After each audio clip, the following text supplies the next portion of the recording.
कल हमने इस बारे में खासी बात की थी कि कोऑर्डिनेटिंग कंजंक्शन क्या होते हैं। जी अब्दुल्ला, क्या होते हैं कोऑर्डिनेटिंग? जी बेटा। उमर, फैन बॉयज क्या है? एफ फॉर फोर, जी, A for and, nor, nor, nor, N O R, nor, जी, B for but, O for or, Y for S for so accordingly fan boys, सबसे पहली बात तो ये है कि ये फैन बॉयज को टच करेंगे, ठीक है?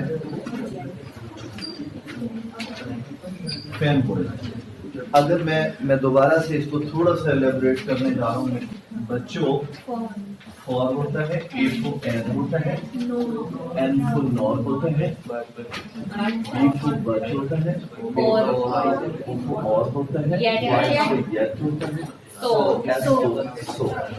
कितनी तादाद है इनकी? 7, ठीक है? ये 7 कोऑर्डिनेटिंग कंजंक्शंस कहलाते हैं। सबसे पहली बात तो ये है, ठीक है? दूसरी बात इनके साथ क्या अटैच है? दूसरी बात ये अटैच है कि to or more independent sentences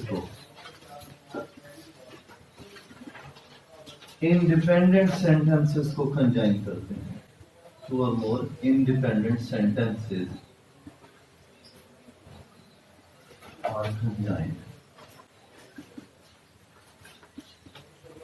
ठीक है? दो या दो से ज्यादा इंडिपेंडेंट सेंटेंसेस को ये कंजाइन करते हैं, कोऑर्डिनेटिंग कंजंक्शन। इंडिपेंडेंट सेंटेंसेस के बारे में कल हमने बात कर ली थी कि इंडिपेंडेंट सेंटेंस बोलते किसको है। देखिए, सिंगल सेंटेंस अगर कोई बात करता है, फिर मैं उस तरफ आ जाऊंगा कि सबसे पहले आपको सिंपल सेंटेंसेस यानी काइंड्स ऑफ सेंटेंसेस पर डिस्कशन करनी पड़ेगी। उसके बाद कंपाउंड होते हैं सेंटेंसेस, उसके बाद आपके पास कॉम्प्लेक्स सेंटेंसेस। याद रहे कि नाम से ही जाहिर है कंपाउंड सेंटेंसेस। अगर मैंने टू और मोर लिख दिया है तो वो जदीद ग्रामर की वजह से लिख दिया, अदरवाइज इनका नाम कंपाउंड सेंटेंसेस है। और कंपाउंड में वैसे भी अगर एलिमेंट्स की बात करें तो ज्यादा उसमें मेरे ख्याल में हो जाते हैं जमा, दो से ज्यादा भी हो जाते हैं जमा। तो बात क्या है, इस लिहाज से कंपाउंड सेंटेंसेस, इसके लिए कोऑर्डिनेटिंग कंजंक्शंस का इस्तेमाल होता है। कोई बच्चा अगर मुझे कहना चाहता है सर सिंपल सेंटेंसेस में miss Ayesha enters the classroom, मेरे ख्याल में तीसरा शामिल नहीं है इस दफा ALP की वजह से, अदरवाइज तीसरा आपका ही सबक है। Miss Ayesha enters the classroom, takes the roll call and leaves, ठीक है? अब इसको हम कौन सा सेंटेंस बोलेंगे? सिंपल सेंटेंस होगा, ठीक है? सिंपल सेंटेंस होगा। किस वजह से?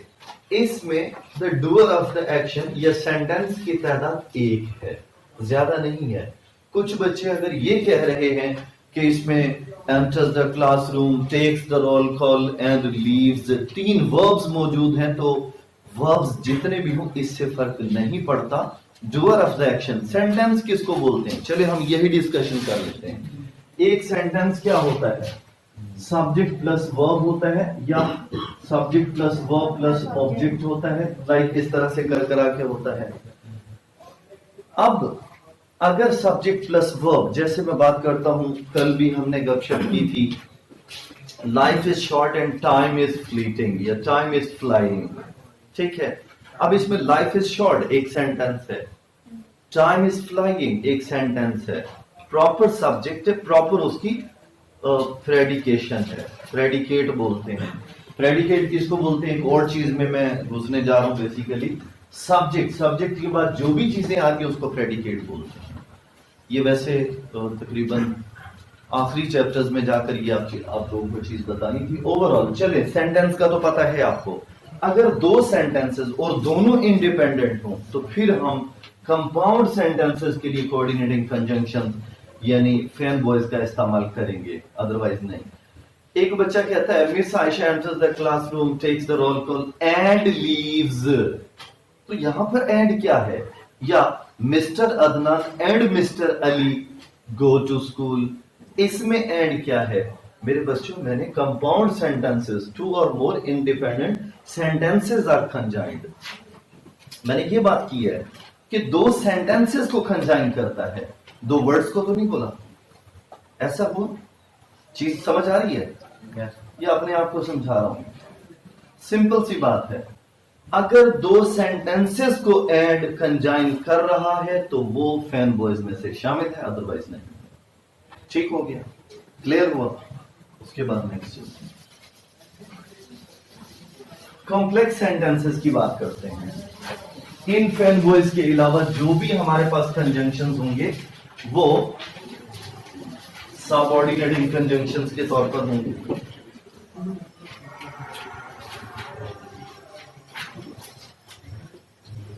सबऑर्डिनेटिंग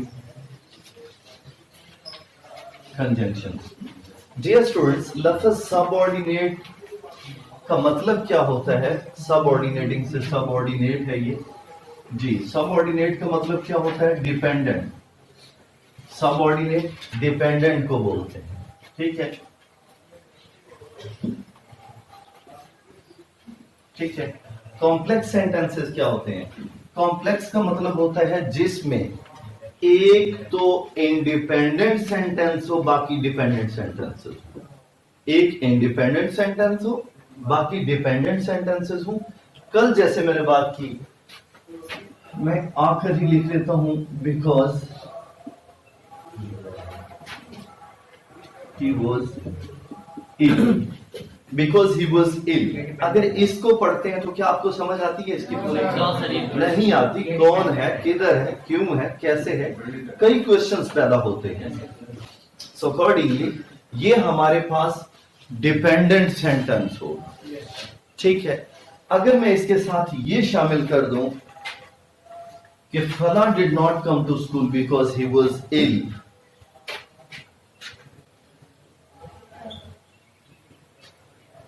did not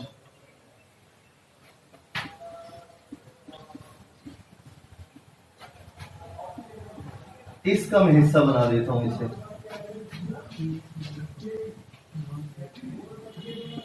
जी, अब ऊपर वाली बात हम खत्म कर देते हैं।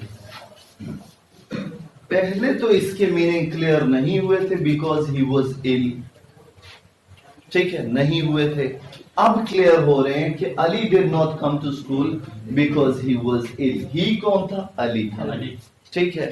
अब ये वाला sentence Ali did not come to school, किसी भी लिहाज से अगर कोई स्टूडेंट यहां नहीं आया तो उसके बारे में हम बात कर लें तो ये इंडिपेंडेंट है, ये समझ आ जाती है बात, ठीक है।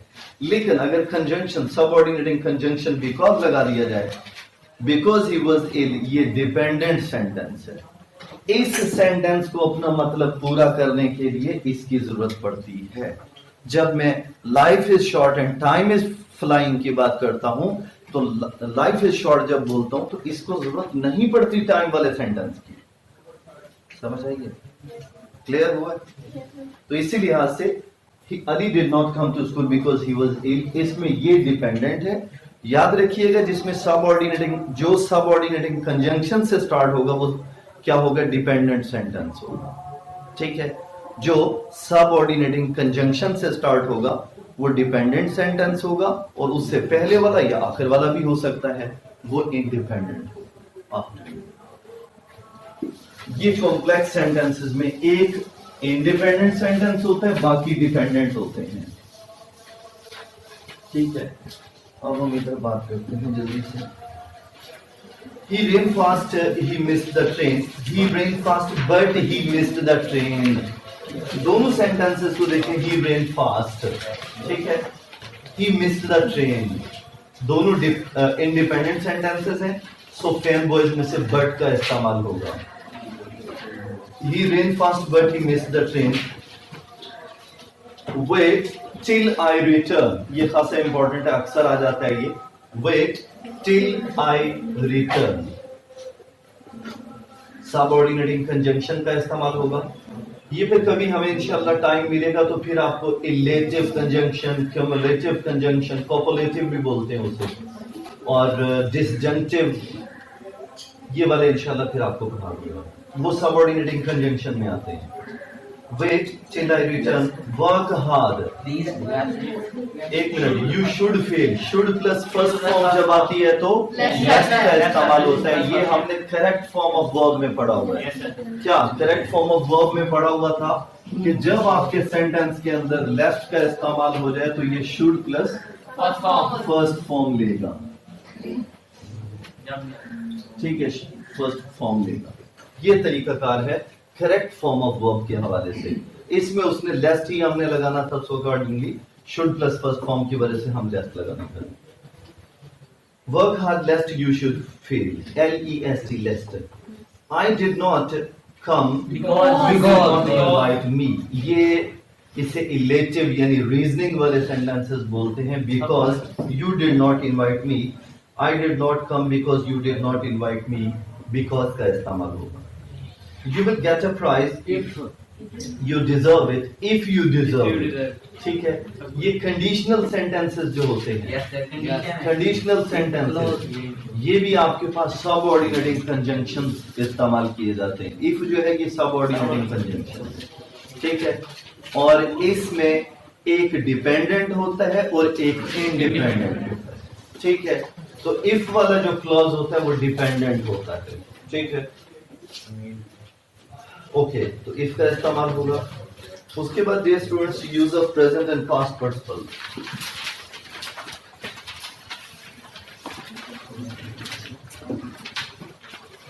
जी बच्चे, बहुत ही इंपॉर्टेंट। अगर मैं बात करता चलूं कि 9th 10th first year second year में भी इवन आप जाते हैं तो ये बहुत ज्यादा इंपॉर्टेंस रखती है ग्रामर का इस्तेमाल, ठीक है। अब ग्रामर के हवाले से मैं बताता चलूं, अक्सर बच्चों को पार्टिसिपल का पता ही नहीं होता कि पार्टिसिपल चीज क्या है। कुछ बच्चे तो कहते हैं ये बला होती है, ऐसी बात नहीं है, सिंपल सी बातें हैं, जस्ट समझने की जरूरत है और कुछ भी नहीं। तो बड़ा अम्ब्रेला अगर हम बात करें तो पार्टिसिपल है हमारे पास, ठीक है जी। पार्टिसिपल को ग्रामर की दुनिया में वर्ब प्लस एडजेक्टिव के तौर पर इस्तेमाल किया जाता है। Verb plus adjective, verb plus adjective, इस तौर पर इस्तेमाल किया जाता है। अब अगर मेरे बच्चों को एडजेक्टिव का पता है तो ये कर पाएंगे मामला हल, अदरवाइज नहीं होगा। कैसे? इसकी काइंड्स के बारे में मैं पढ़ाने जा रहा हूं। सबसे पहले पार्टिसिपल के बारे में पता होना चाहिए। अगर इसकी कंस्ट्रक्शन की बात करते हैं कि ये दिखता कैसे है, तो फिर मुझे काइंड्स पढ़ानी पड़ेंगी, ठीक है। क्यों? इसकी बनावट जो है, इसका स्ट्रक्चर जो है, वो इसकी काइंड्स पर मुनहसर है। पार्टिसिपल का मैं आपको फंक्शन पढ़ा रहा हूं कि ग्रामर में इसका फंक्शन क्या है, इसका काम क्या है।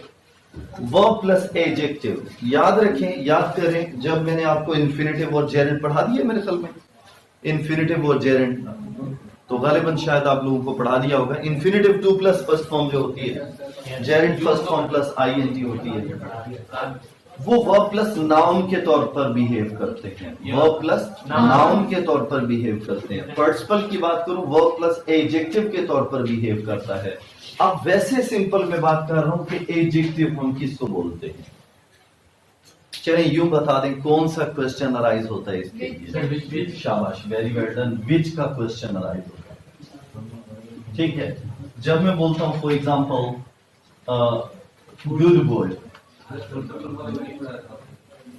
गुड बॉय, तो क्वेश्चन पहला होता है विच बॉय, जवाब आता है गुड बॉय। ये विच के बारे में कॉन्सेप्ट देने जा रहा हूं कि एडजेक्टिव का पता चलाने के लिए अगर विच का क्वेश्चन पैदा होता है, I have a beautiful flower, question करने वाला सामने कैसे क्वेश्चन करेगा? मैंने बोला ना I have a beautiful flower, तो सामने वाले के लिहाज से मैं यू हूं ना, सेकंड पर्सन हूं ना, तो वो कहेगा यू हैव विच फ्लावर, जवाब जस्ट आएगा ब्यूटीफुल। अंडरस्टैंड? तो ब्यूटीफुल क्या होगा? एडजेक्टिव होगा। विच का question, I have a you can say English book, which book? English book. अब ये एडजेक्टिव के तौर पर इस्तेमाल है। मेरी बात सिंपल है, विच का क्वेश्चन पैदा होता है अगर जवाब आंसर आपको वो वर्ड एक मिलता है तो वो एडजेक्टिव। ठीक है, ये आपको एडजेक्टिव का पता चल गया। वैसे बच्चे क्या बताते हैं, एडजेक्टिव के ओवरऑल मीनिंग की बात अगर की जाए तो एक ऐसा वर्ड जो जबरदस्त नाउन के मीनिंग में इजाफा करे। ठीक है, एडवर्ब क्या है, वो तो 3 चीजों के मीनिंग में इजाफा करता है। मैं उस वक्त कह रहा होता हूं बच्चों को नाउन को छोड़ दो, बाकी सारे एक एडवर्ब कर लेगा। एडजेक्टिव क्या है, दूसरी बात ये, एक बात तो ये होगी, दूसरी बात ये है कि क्वालिफाइज द नाउन।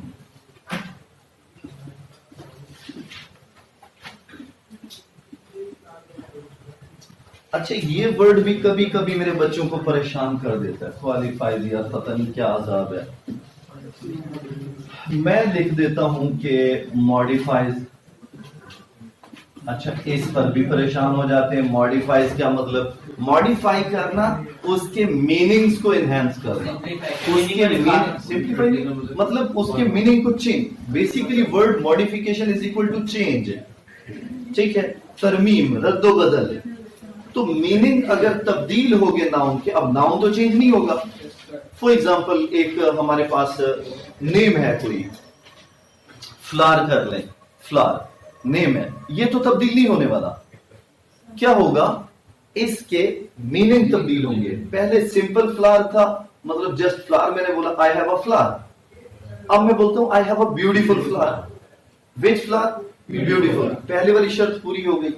दूसरी ये कि पहले सिंपल फ्लावर था, आई हैव अ फ्लावर, अब ब्यूटीफुल फ्लावर हो गया। क्या फ्लावर के मीनिंग में इजाफा नहीं हुआ? कुछ बच्चे कहते हैं कि उसकी अगर किसी की बैड जो कैरेक्टरिस्टिक्स हैं वो ऐड कर दें तो वो मीनिंग डाउन हो जाती है। बेटा, वो भी मीनिंग चेंज हो रहे होते हैं। गुड बॉय, बैड बॉय, ठीक है, दोनों बॉय के मीनिंग चेंज करना। तो मॉडिफाइज अ नाउन, ये बात अंडरस्टूड हो गई। अब एडजेक्टिव के बारे में आपको पता चल गया। अब हम डिस्कशन करते हैं इसके प्रेजेंट पार्टिसिपल काइंड्स के बारे में।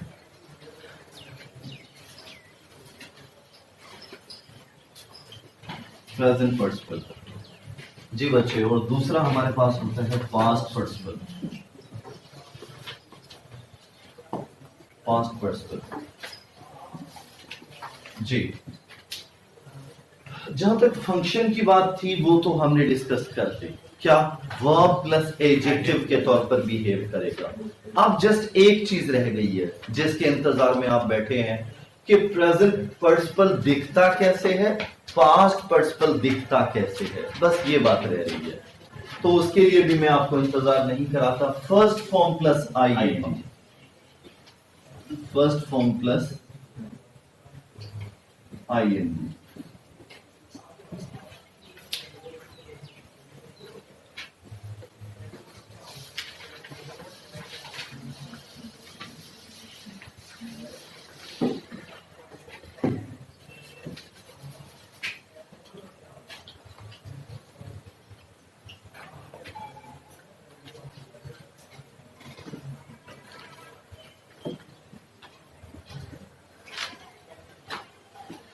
I like laughing people. I like laughing people. हंसते मुस्कुराते, ठीक है, लोग मुझे पसंद है।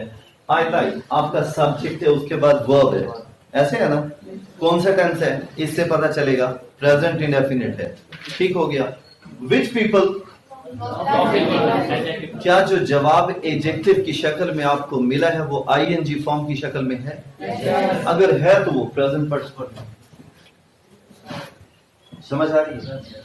अगर आईएनजी शक्ल में, फर्स्ट फॉर्म प्लस आईएनजी की शक्ल में आपको एडजेक्टिव मिल जाए तो वो प्रेजेंट पार्टिसिपल होता है। जो पहले मैंने बोला था, I have a beautiful flower, क्या था, ब्यूटीफुल था, ब्यूटीफुल था।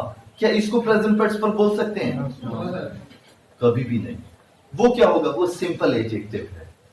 फिर एडजेक्टिव की काइंड्स में चले जाएंगे अगर वो छेड़ लिया था, ठीक है, वो सिंपल एडजेक्टिव है। आईएनजी फॉर्म की शक्ल में एडजेक्टिव आ जाए तो वो प्रेजेंट पार्टिसिपल होता है। और पास्ट पार्टिसिपल की कंस्ट्रक्शन क्या है, थर्ड फॉर्म को। आपकी ग्रामर की बुक में पेज नंबर 57 58 ही है मेरे ख्याल में। फॉर्म ऑफ वर्ब ओपन करेंगे तो तीसरे वाली फॉर्म के ऊपर क्या लिखा हुआ है वो जरा देखिए। पास्ट पार्टिसिपल लिखा हुआ है उसके ऊपर। देखें ग्रामर ओपन कर लें। कोई प्रैक्टिकल कहते हैं, साइंस में प्रैक्टिकल होते हैं, प्रैक्टिकल हमारे सब्जेक्ट में भी होते हैं। ये प्रैक्टिकल तो हुआ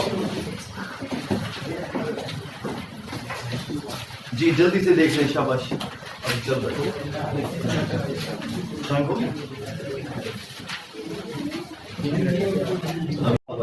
इसका मतलब ये हो गया कि थर्ड फॉर्म हमेशा क्या होती है, पास्ट पार्टिसिपल होती है। अब इसकी एग्जांपल देखते हैं।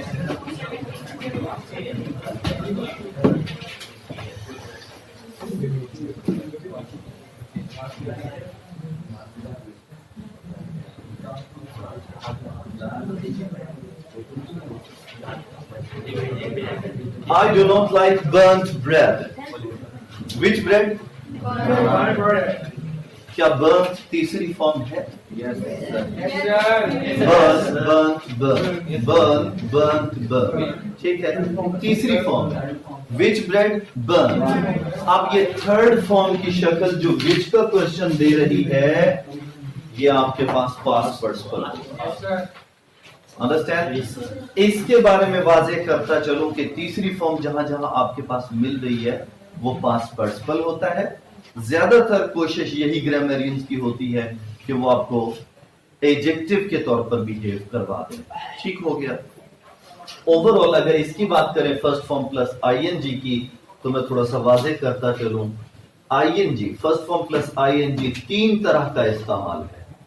नंबर 1, मेन वर्ब के तौर पर, फॉर्म ऑफ वर्ब के तौर पर इस्तेमाल होती है। फॉर्म ऑफ वर्ब के तौर पर I am teaching the class, यहां पर टीचिंग क्या है, प्रेजेंट पार्टिसिपल है? नहीं, क्या है पता? फॉर्म ऑफ वर्ब है।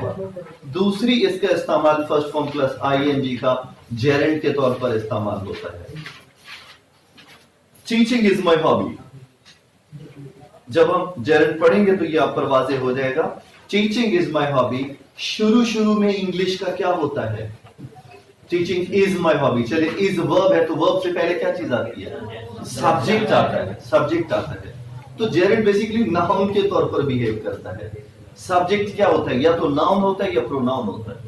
ठीक है, अब टीचिंग प्रोनाउन तो नहीं है, नाउन है ना।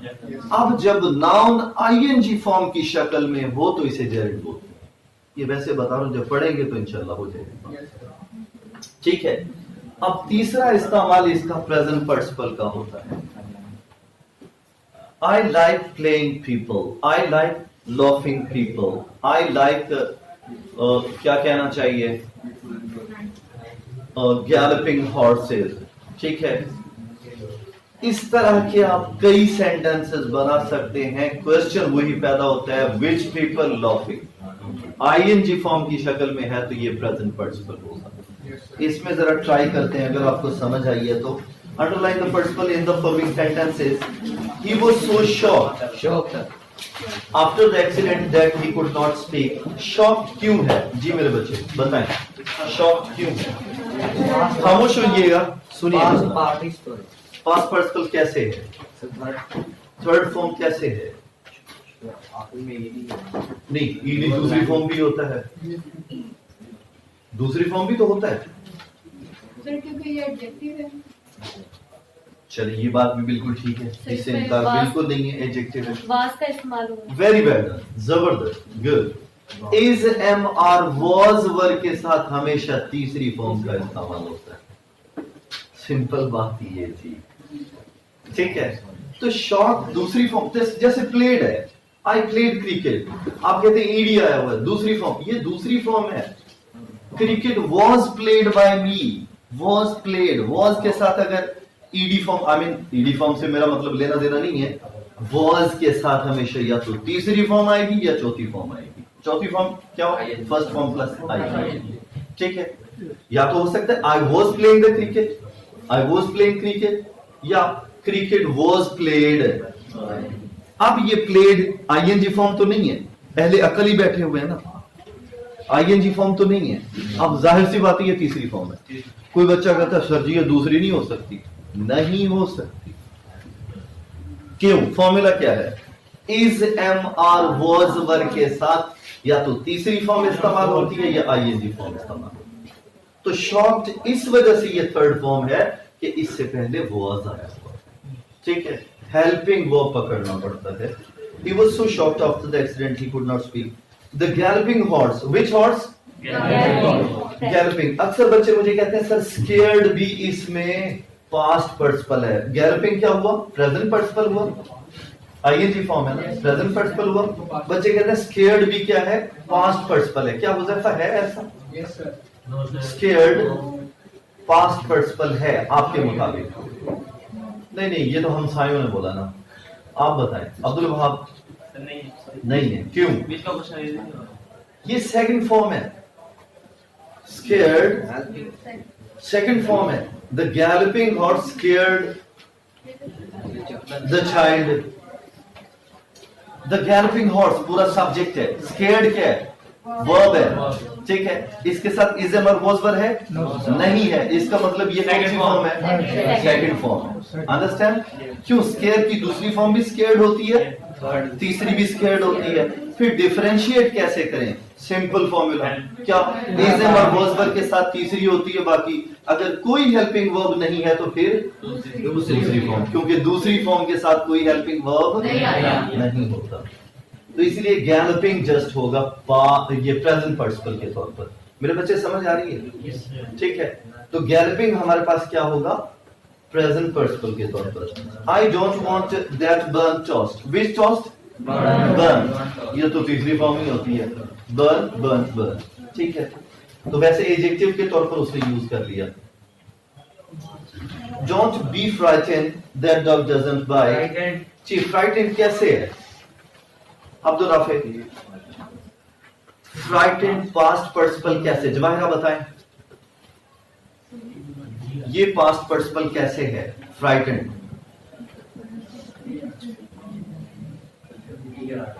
जी, बी आ रहा है। बी का थीम बताएं, बी का थोड़ा सिनेरियो बताएं, फिर मैं इजी हो। ये हेल्पिंग वर्ब कैसे है? कैसे?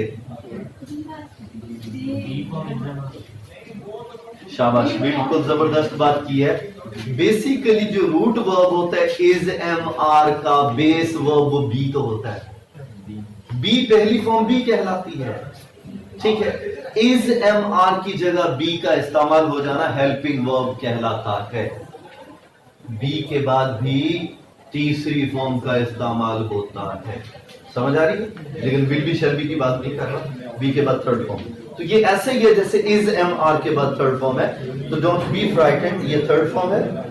Lorry was carrying. अब इसमें देखिए वाज कैरिंग ये फॉर्म ऑफ वर्ब है। इसमें कैरिंग नहीं होगा, इसमें नहीं होगा। नहीं समझ आई? ये फॉर्म ऑफ वर्ब है, इसको छोड़ दें। वाज आया हुआ इसके साथ, आईएनजी फॉर्म है। नेक्स्ट चले, stolen goods. Which goods? Stolen. कौन सा सामान? स्टोलन। अब ये पास्ट पार्टिसिपल है, ठीक है। ओके, नेक्स्ट दो देख के आइएगा, उसी लिहाज से इंशाल्लाह।